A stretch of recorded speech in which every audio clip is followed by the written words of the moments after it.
બે સમાજ વચ્ચે થયેલા ઘર્ષણને લઈને વાવ થરાદનું ઊણ ગામ પોલીસ છાવણીમાં ફેરવાઈ ગયું છે। ગામમાં 200થી વધુ પોલીસ જવાનો તૈનાત કરી દેવાયા છે અને સ્થિતિ શાંતિપૂર્ણ બની છે। બુધવારે થયેલી મારામારી અને તોડફોડ મામલે અત્યાર સુધીમાં 60થી વધુ લોકોની અટકાયત થઈ હોવાનો દાવો છે।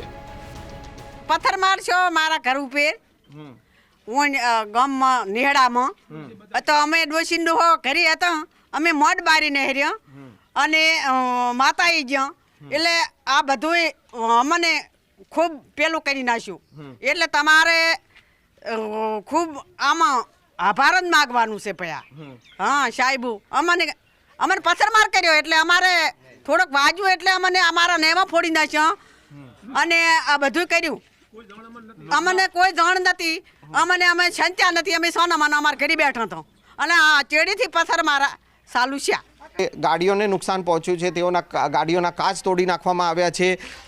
જેટલા પણ જે ટોળું હતું જે અલગ અલગ ઘરો પર જે છે તે પથરાવ કરી રહ્યું હતું, આમાં જે છે એ પરિવારજન છે જેમનું મકાન છે અને જેમની ગાડી જે નુકસાન થયું છે તેઓને પણ ઈજા પહોંચી છે। તેમના માથાના ભાગે પણ જે છે તે ઈજા પહોંચી છે। તેઓ પાસેથી જાણીશું કે શું આખી આ ઘટના બની હતી અને કેટલી સંખ્યામાં આ રીતના ટોળું આવ્યું હતું। શું નામ છે તમારું? મારું નામ વાઘેલા ઇન્દ્રસિંહ ઉભા। આ મકાન મારું છે અને અચાનક 500-600 જણનું ટોળું જે અચાનક ઘૂસી આવ્યું ગામમાંથી, ઘૂસી આવ્યો ડાયરેક્ટ જ પથ્થરમારો કરી નાખ્યો છે। એ લોકોએ મન ફાવે એમ કોઈને પૂછ્યા વગર ટાર્ગેટ કરતા હતા આ લોકો। શું આખી ઘટના હતી? પથ્થરમારો પોલીસ તો આપણી સૈનિક આમ રક્ષણ માટે ખૂબ હતી પણ એમના નિમિત્તમાં ના રહી આ બાજુથી 200નું આખું ટોળું આવ્યું એટલે પોલીસ શું કરે બાપડા? એમની રીતે ઘણો એમનો બચાવ કર્યો પણ આ ડાયરેક્ટ અહીંથી આવીને આમ પાછળથી નીકળ્યા એટલે એમને પથ્થરમારો અમને બધા પોલીસને કર્યો છે બાપડીને, સૈનિકની। હા, પોલીસને પણ ઈજા પહોંચી છે? પોલીસને આ ઈજા પહોંચી જ છે ને બાપડાને। કેમ તમારે શું નુકસાન થયું છે? અમારે મારા દીકરાને પથ્થર આવી વાગ્યા, હાથે વાગ્યો, માથામાં વાગ્યો, મારે એક આવ્યો તો પણ આ રૂમાલ હતો એટલે અને આ ગાડીનું નુકસાન। અમારા ઘરમાં પડીને પથ્થરનો માર કર્યો છે અને અમારા છોકરાને અમારા બૈરાને બધાને માર્યા છે।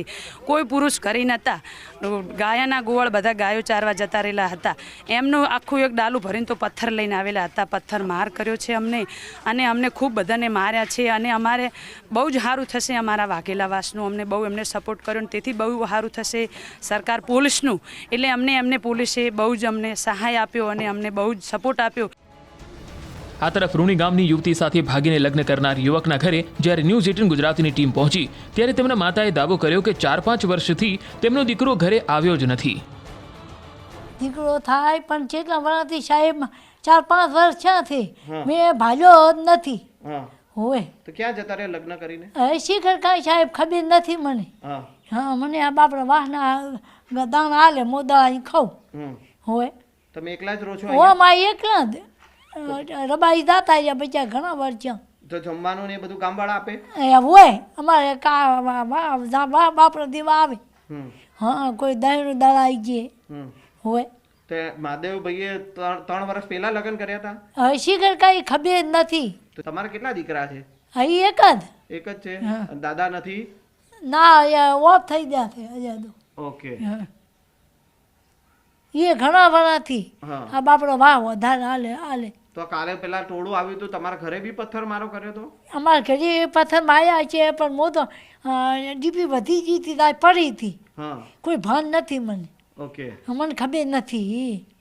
હા, પથ્થર માર્યા બધાને આખા અહીંયા તમારા ઘરે બી આવ્યું હતું? ના, આઈને આ શેરીએ દોડતા હતા। ઓકે, હા, પણ હું આઈને હતી ડીપી વધી ગઈ ને તાવ આવ્યો હતો પછી વાવટાને પછી મને દવાખાને ઉપાડીને લઈ ગયા। ઓકે, અમારા વાહના આ મહાદેવભાઈ આયા જ નથી? ના સાહેબ, નથી આવ્યા, નથી આવ્યા સાહેબ। ઓકે, હું જૂઠું ના બોલું આટલી ઉંમરની। સમગ્ર કેસમાં પુરાવા એકત્ર કરવા માટે એફએસએલની ટીમ પણ ગામમાં પહોંચી અને કામગીરી શરૂ કરી। આ તરફ ઘટના બાદ પોલીસ અને આગેવાનો વચ્ચે બેઠક યોજાઈ જ્યાં બંને સમાજના લોકોની રજૂઆતો સાંભળ્યા બાદ પોલીસે લોકોને શાંતિ જાળવવા અપીલ કરી। શાંતિ સમિતિની તમામ સમાજના લોકો સાથે બેઠક કરવામાં આવી છે, તમામના રજૂઆતો સાંભળવામાં આવી છે અને તકેદારીના ભાગરૂપે ગામમાં જરૂરી બંદોબસ્ત પણ જાળવવામાં આવે છે। હાલ બિલકુલ શાંતિ છે। સર, એફએસએલ કઈ રીતની કામગીરી ચાલે પંચનામું કરવાની? આ જે ગુનો દાખલ થયેલ છે એ ગુનાના કામે બિલકુલ સાયન્ટિફિક તપાસના ભાગરૂપે એફએસએલની મદદ લેવામાં આવેલ છે। જરૂરી પંચનામા, વિડીયોગ્રાફી ફોટોગ્રાફી સાથે કરવામાં આવેલ છે અને કાયદાની જોગવાઈઓ મુજબ તટસ્થ, નિષ્પક્ષ અને કડક રીતે કાર્યવાહી કરવામાં આવશે. આ કેસમાં પોલીસે મોટી કાર્યવાહી કરતા 15 જેટલા આરોપીઓ સામે નામજોગ ફરિયાદ નોંધી છે, જ્યાં 800 થી 1000ના ટોળા સામે પણ ફરિયાદ નોંધાઈ છે. ઘર્ષણ દરમિયાન 35 જેટલા વાહનોના કાચ તોડી નાખ્યાનો ખુલાસો થયો છે. આ ઘટનાની અંદર 35થી પણ વધુ ગાડીઓ જે છે તેના કાચ ફોડવામાં આવ્યા હતા. અત્યારે મોટાભાગની જે ગાડીઓ છે તેને થરા પોલીસ સ્ટેશન ખાતે લાવવામાં આવી છે અને આ ગાડીના દ્રશ્યો આપ જોઈ શકો છો કે કઈ રીતે આ ગાડીઓ ઉપર લાકડી, ધોકા અને પથ્થરોનો વરસાદ કરવામાં આવ્યો હતો અને જે ગાડીઓ છે તે ગાડીઓને તોડવામાં જે આવી છે. અત્યારે થરા પોલીસ દ્વારા 15 લોકો સામે નામજોગ તેમજ 800થી 1000ના ટોળા સામે ગુનો નોંધીને વધુ તપાસ હાથ ધરી છે. આપણી સાથે સ્થાનિક જે છે તમે ગઈકાલે આ ઘટના બની ત્યારે હાજર હતા, તમારી ગાડીને પણ તોડવામાં આવી છે. કેટલી ગાડીઓને નુકસાન થયું હતું અને સમગ્ર ઘટનાની શરૂઆત કેટલા વાગે અને કઈ રીતે થઈ હતી? આ ઘટના ગઈકાલે 12 વાગે આજુબાજુનો છે, જ્યારે પોલીસને આ વાતની મેસેજ મળ્યો હતો એટલે પોલીસે ત્યાં બંદોબસ્ત ગોઠવી દીધો હતો. 35 ગાડીઓની અહીં અટકાયત કરવામાં આવી છે, પોલીસ સ્ટેશન લાવવામાં. અત્યારે હાલ 15 થી 20 જેવી ગાડીઓ પોલીસ સ્ટેશનમાં છે અને હાલ થરા ભાઈ ઊણ ગામે જે અત્યારે પોલીસ બંદોબસ્ત ગોઠવી દેવામાં હાલ શાંતિ અને સલામતી જળવાઈ રહી છે. અત્યારે ગામમાં કેવો માહોલ છે? એકદમ શાંતિ છે? કેટલા ઘરો ઉપર આ હુમલો કરવામાં આવ્યો હતો? કેટલા લોકોને વાગ્યું? ઘણા બધા ઘરો ઉપર હુમલો કરવામાં આવ્યો હતો, કારણ કે અચાનક 500 થી વધુનું ટોળું અંદર ઘસી આવ્યું હતું. અચાનક પથ્થરમારો ઝીકવાનું શરૂ કર્યું હતું. આ તરફ વાડીનાથ મંદિરના મહંત જયરામગીરી મહારાજે બંને સમાજને સુખદ સમાધાન કરવા અપીલ કરી. તેમણે કહ્યું કે દુશ્મનાવટથી દુશ્મનાવટ જ વધે છે, આથી પ્રેમ, ક્ષમાના માર્ગે સમાધાન કરવામાં આવે. રામપુરા મઠના મહંત રૂપપુરીજી મહારાજે બંને સમાજને કોઈની ખોટી દોરવણીથી હિન્દુઓની એકતા તૂટે તેવું ન કરવા અપીલ કરી. તેમણે કહ્યું કે કોઈ પણ ભૂલ થઈ હોય તો એ ભૂલને સુધારીને બંને સમાજ એકતા જાળવે. મારા બંને સમાજોને નમ્ર વિનંતી કરું છું, અપીલ કરું છું કે આપ બંને સમાજ વતી 5 આગેવાનો સાથે મળીને એનો કોઈ સુખદ ઉકેલ લાવો અને આ જે બંને સમાજો વચ્ચે તોડવાની જે અમુક લોકો દ્વારા કોઈ પણ પ્રકારની કોઈ પેરવી હોય તો એ બધાને હું ખાસ કરીને વિનંતી કરું છું કે સમાજ એ આપણે આખરે તો બધા હિન્દુ સમાજ છીએ અને આપણા વચ્ચે જે આ વેર ઝેર ફેલાય અને અત્યારે ગામડોની અંદર તો અત્યારે એટલી બધી સુખ અને શાંતિ છે. આ લોકો અત્યારે ગામની અંદર આવે એટલે એમ લાગે કે આ એક આપણું ઘર છે. એમાં કોણ રબારી, કોણ ચૌધરી સમાજ 18 આલમ એક સાથે રહીને ખૂબ સુખ શાંતિથી રહે છે. ત્યારે આવી બાબતો ઘણી વખત આપણા હિન્દુ સમાજને તોડવા માટેની પ્રેરિત થતી હોય છે.